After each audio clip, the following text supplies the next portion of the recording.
হজরত মুসা আলাইহিসাল্লাম ও খিজির আলাইহিসাল্লামের সাক্ষাৎ। একদিন হজরত মুসা আলাইহিসাল্লাম বনি ইসরায়েলের সামনে ভাষণ দিচ্ছিলেন। তার জ্ঞান, হিকমত ও নেতৃত্বে সবাই মুগ্ধ।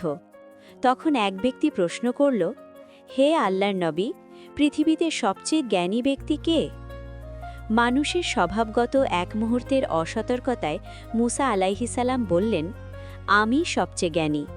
আল্লাহ তাআলা সঙ্গে সঙ্গে ওহির মাধ্যমে তাকে স্মরণ করিয়ে দিলেন, আমার বান্দাদের মাঝে এমন একজন আছেন যাকে আমি বিশেষ জ্ঞান দান করেছি, যা তোমার জানা নেই। এইভাবে আল্লাহ মুসা আলাইহিসাল্লামকে শেখালেন, জ্ঞান কখনোই সম্পূর্ণ নিজের বলে দাবি করা যায় না। খিজির আলাইহিসাল্লামকে খোঁজার সফর। আল্লাহ মুসা আলাইহিসাল্লামকে জানালেন, দুই সমুদ্রের মিলনস্থলে আমার এক বিশেষ বান্দা আছে, তাকে খুঁজে বের করো। মুসা আলাইহিসাল্লাম তার সঙ্গী ইউশা ইবনে নুন আলাইহিসাল্লামকে সঙ্গে নিয়ে সফরে বের হলেন। আল্লাহ নিদর্শন হিসেবে বলেছিলেন, যেখানে রাখা মাছ জীবিত হয়ে পানিতে চলে যাবে, সেখানেই সেই বান্দাকে পাওয়া যাবে। দীর্ঘ সফরের পর ক্লান্ত হয়ে তারা এক পাথরের কাছে বিশ্রাম নিলেন। সেখানে রাখা মাছটি অলৌকিকভাবে জীবিত হয়ে সাগরে চলে গেল। পরে বিষয়টি মনে পড়লে তারা ফিরে এলেন এবং সেখানে পেলেন রহস্যময় এক আল্লাহর বান্দাকে। তিনি হলেন খিজির আলাইহিসাল্লাম। সাক্ষাৎ ও শর্ত।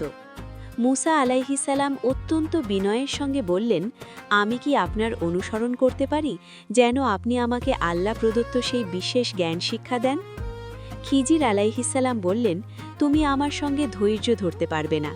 মুসা আলাইহিসাল্লাম আশ্বাস দিলেন, ইনশাআল্লাহ আমি ধৈর্য ধরব এবং কোনো প্রশ্ন করব না।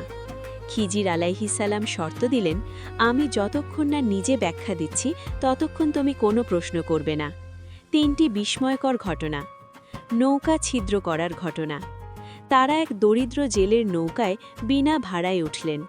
মাঝ সমুদ্রে পৌঁছে খিজির আলাইহিসাল্লাম হঠাৎ নৌকার একটি তক্তা খুলে ছিদ্র করে দিলেন। মুসা আলাইহিসাল্লাম আর নিজেকে সামলাতে পারলেন না। আপনি কি মানুষগুলোকে ডুবিয়ে মারতে চান? এটা তো ভয়ঙ্কর অন্যায়। খিজির আলাইহিসাল্লাম শান্তভাবে বললেন, আমি কি বলিনি তুমি ধৈর্য ধরতে পারবে না? মুসা আলাইহিসাল্লাম ক্ষমা চাইলেন। কিশোরকে হত্যা। পথে তারা এক কিশোরকে দেখলেন। হঠাৎ খিজির আলাইহিসাল্লাম তাকে হত্যা করলেন। মুসা আলাইহিসাল্লাম কেঁপে উঠলেন, একটি নিষ্পাপ প্রাণকে কেন হত্যা করলেন? এটা তো মারাত্মক অপরাধ। খিজির আলাইহিসাল্লাম আবার বললেন, আমি কি বলিনি তুমি ধৈর্য ধরতে পারবে না? মুসা আলাইহিসাল্লাম বললেন, এরপর প্রশ্ন করলে আপনি আমাকে বিদায় দেবেন। দেওয়াল মেরামতের ঘটনা।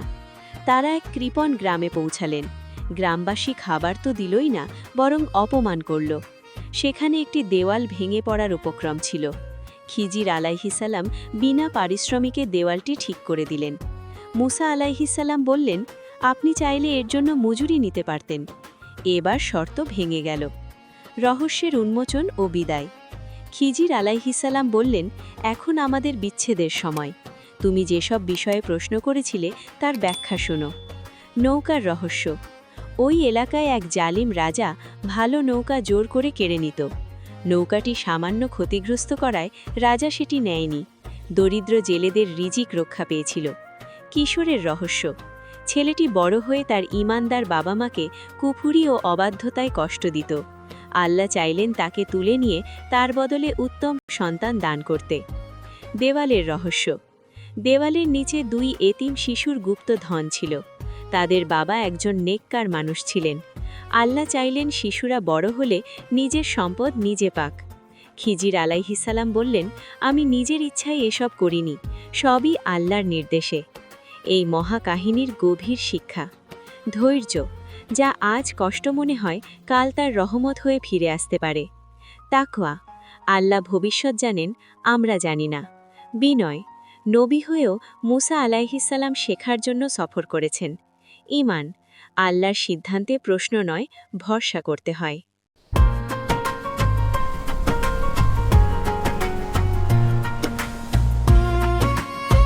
ভিডিওটি ভালো লাগলে লাইক, সাবস্ক্রাইব, বেল আইকনটি অন করে আমাদের পাশে থাকুন। পুরো ভিডিওটি দেখার জন্য ধন্যবাদ।